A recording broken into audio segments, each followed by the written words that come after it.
All right, Mr. Secretary, so we've heard you've been doing some all-hands calls throughout the fleet. Are there any rumors or myths, something you want to set straight for us? You know, I have been doing a lot of all-hands calls. I've been doing it ever since I've gotten here. And some of the things that people are concerned about, I mean, they're concerned about the budget here and the uncertainty of what's going to happen. And we've got a little more certainty now in 14 and 15. But the worry that I have, and I tell them this at all hands call, is what happens in 16? What happens if we go back to sequester? They're concerned about our operations tempo and the fact that our cruises and our deployments are getting so long.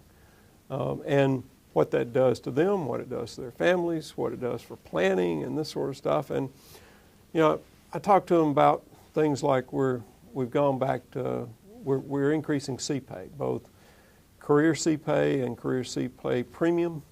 So if you've been at sea for more than 3 years, we're going to up your CPay. If you've been to sea for more than 3 years in a row, we're going to up it to premium. And if you're an E5 to an E9 and you've been to sea for 8 years during your career, you're going to get CPay premium regardless when you're assigned to a ship. They're concerned about retirement, and there's a commission studying retirement. But one of the things that everybody has said about this commission is that regardless of whether or not they come out with any changes, and they're not due to report out until next year, is that the thinking is, when the commission was set up, is whatever system you join under, that's the system you're going to retire under. So I think that's one rumor, one myth that we can knock down. And as I said, a lot of it is just the uncertainty.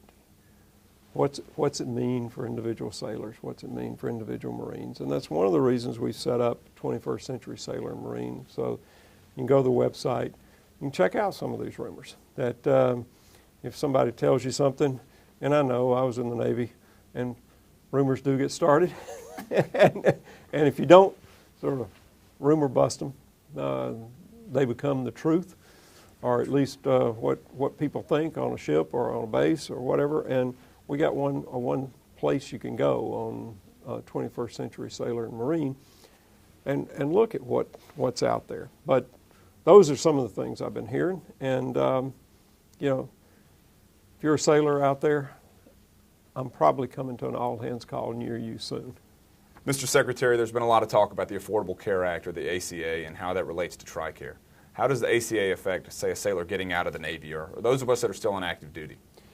If you're a sailor getting out of the Navy, or if you're a child of a person on active duty or who's retired, who's getting too old to be on the parent's health care plan, ACA is one of the ways you can keep your health care. Make sure that you've got that health care as you transition out of the Navy or as you move off your parent's plan.